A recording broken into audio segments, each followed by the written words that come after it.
Hello guys, what is up? It's your boy Spooky Noodles. I am back with another video. Today we are doing Salvation Army finds. It's been so long since I've done this. In fact, I forget which number I'm on in this video series. It's probably a very low number because I don't do a lot of these anymore. I just don't go to Salvation Army as much as I used to. But I went to Salvation Army the other day and I found two things. Not all book related, but still two things horror related. So without further ado, let's just hop into it. We're going to start off with the book that I found first, and that is called Vampire Beat by Vincent Courtney. Let me read the back. Blood Force.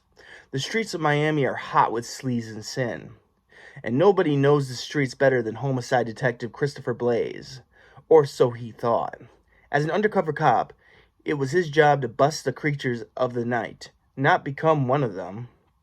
But sometimes even the best cops turn and no one suspected.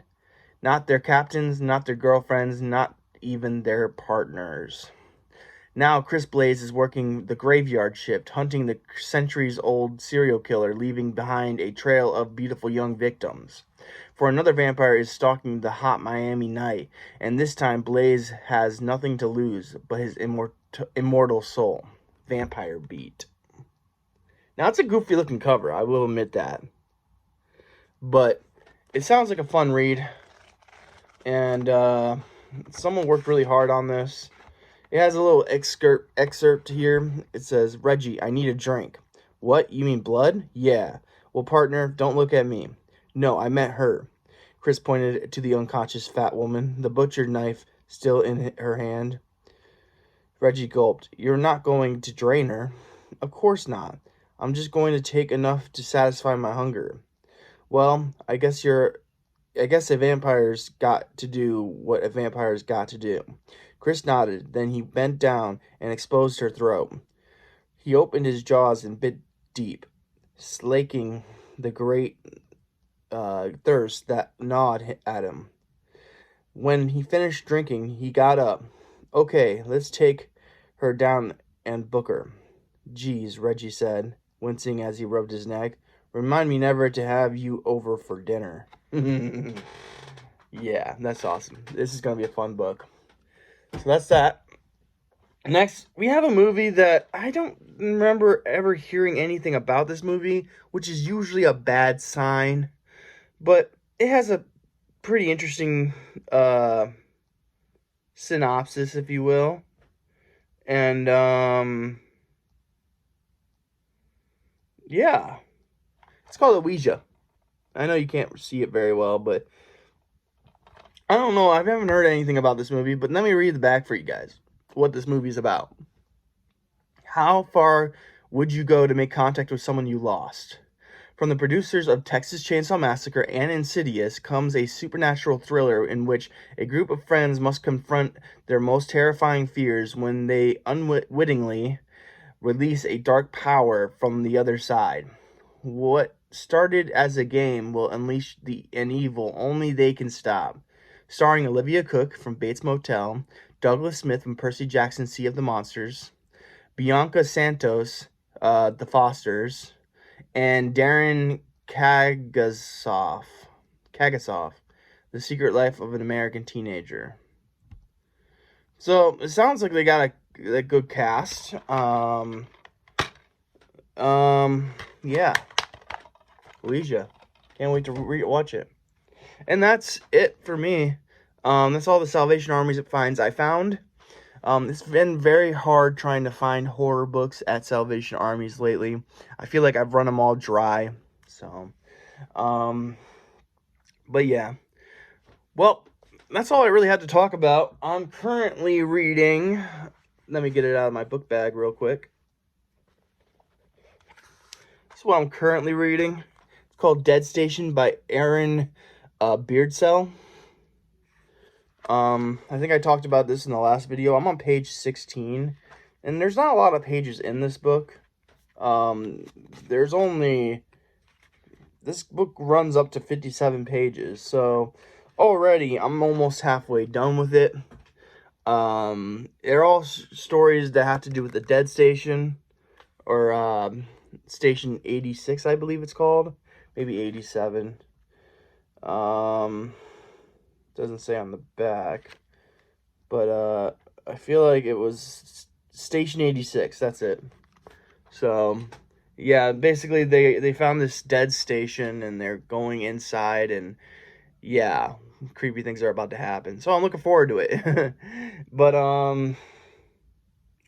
yeah, it's a very short read, and I feel already kind of this might just be me. It might not be the book, but I feel a little tired. Maybe it's just because I'm tired of reading so much lately. I feel a little burned out. I just finished the 13th Coyote, and I gave it 4 stars. I'll get more into it in my review, but basically, that book started great, ended great, but there was a period in the middle where it was kind of like a little bit of a slog.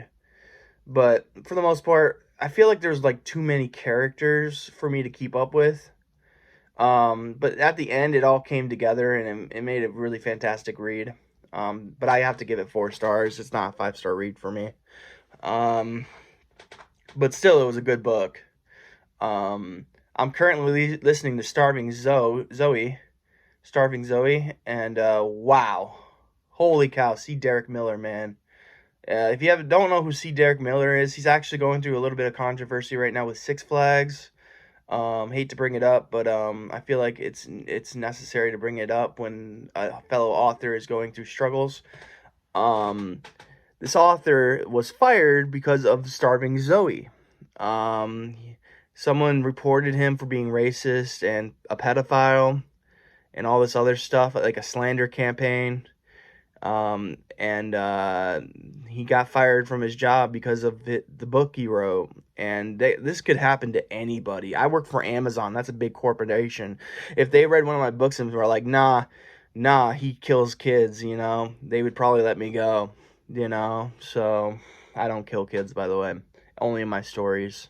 But yeah, C. Derek Miller's book, though, Starving Zoe, is really, really good so far. I hate the main character so much, which is why I'm enjoying him going through all these hurdles, you know what I'm saying? It's like when I read Billy Silver, you absolutely hate the main character, but you want to see them get their comeuppance, so you keep reading. That's what it feels like with Starving Zoe. Even though I kind of am on his side a little bit, like, I understand what it's like to, well, I don't really know what it's like, but I understand. I can put myself in his shoes. Like, he just came back from a long war, and his girlfriend hooked up with an or Native American. Sorry, the books, I don't actually know. An indigenous person. I don't, or not even indigenous. I don't even know how to say American Indian, Native American. I don't know any other names, but just tell me in the comments what I should be saying. I don't know.